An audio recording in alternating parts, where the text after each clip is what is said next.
बांग्लादेश ने टी20 world cup का बहिष्कार कर दिया है। सबसे बड़ा सवाल मैं यहां पर उठाने जा रहा हूं, उस भारत में अब तुम नहीं जाओगे जिस भारत ने तुम्हारा क्रिकेट बोर्ड बनाया, जिस भारत ने तुम्हारा देश बनाया। तुम तो पाकिस्तान के अंदर रहते थे ना, पाकिस्तान के अंदर तुम पर अत्याचार होता था। इंदिरा गांधी हमारी प्रधानमंत्री नहीं होती तो बांग्लादेश देश ही नहीं बनता।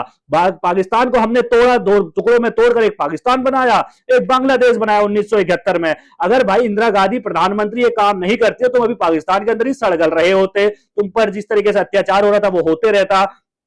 तुम्हारा देश तो हमने बनाया, साथ में तुम्हारा क्रिकेट बोर्ड भी हमने ही बनाया। तुम्हें मान्यता 1977 में भले मिल गई हो आईसीसी की, लेकिन उसके बावजूद भी तुम्हें खेलने के लिए कहीं मौका नहीं मिलता था। 23 साल तुम्हें लग गए। जब बीसीसीआई के पूर्व अध्यक्ष और आईसीसी के तत्कालीन अध्यक्ष जगमोहन डालमिया ने फैसला लिया कि नॉकआउट टूर्नामेंट बांग्लादेश में कराया जाएगा, उसके बाद तुम्हें पहचान मिली है। उसके बावजूद भी तुम्हें टेस्ट में जगह नहीं मिल रही थी, टेस्ट का स्टेटस नहीं मिल रहा था।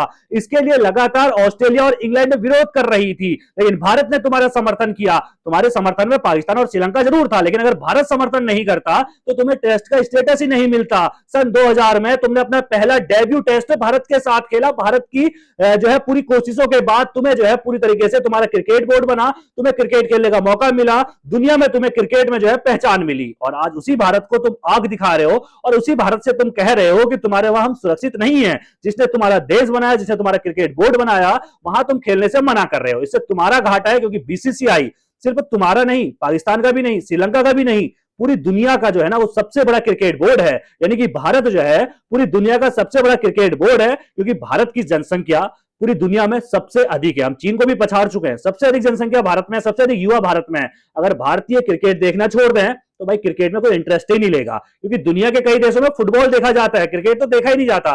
सिर्फ भारत वो देश जो सीधे तौर पर क्रिकेट को सबसे अधिक बढ़ावा देता है, ये पूरी दुनिया मानती है, आईसीसी भी मानता है। और यही वजह है कि बांग्लादेश को यहां पर झुकना तो पड़ा, लेकिन झुका नहीं। अगर झुक भी जाता तो फिर ये बात हो जाती कि थूक के चाट दिया, क्योंकि पहले बोला नहीं जाएंगे नहीं जाएंगे, पहले बोल रहा था कि सुरक्षा हवालों से नहीं जाएंगे, उसके बाद दोबारा ये कहने लग जाता है कि भाई हमारी बेइज्जती हो जाएगी इसलिए हम नहीं जाएंगे, फिर से वही राग अलाप रहा है कि भाई सुरक्षा का हवाला। कुल मिला के सीधा सा मतलब है कि तुम्हारी बेइज्जती हो जाएगी इसलिए तुम नहीं आ रहे हो, कि तुमने मुस्तफिजुर रहमान को बाहर कर दिया, यानी कि आईपीएल से मुस्तफिजुर रहमान का तुमने पत्ता काट दिया। अब हमने बोला हम नहीं जाएंगे, लेकिन अब अगर हम चले जाते हैं तो ये थूक के चाटने वाली बात हो जाएगी। कुल मिलाकर बांग्लादेश को यही डर है, और उसके मंत्री भी ये कह चुके हैं कि हमारी इज्जत का भी सवाल है, सुरक्षा से बढ़कर उनकी इज्जत का सवाल है। क्योंकि भारत में तो सब कुछ सुरक्षित है। तुम पाकिस्तान जाने के लिए नहीं कह रहे हम तुमसे, भारत आने के लिए कह रहे हैं। भारत में सब कुछ सुरक्षित है और तुमको तो हम इतनी अच्छी सुरक्षा देंगे, तुम आओ तो सही, लेकिन तुम आना ही नहीं चाहते हो, खेलना ही नहीं चाहते हो। तुम्हें तो बस बेइज्जती वाला मुद्दा उठा रखा है। मुस्तफिजुर रहमान को बाहर करने की वजह भारतीयों के पास थी, क्योंकि तुम वहां पर हिंदुओं पर अत्याचार कर रहे थे, और हम एक बांग्लादेशी को 9 करोड़ 20 लाख रुपए कैसे दे सकते हैं।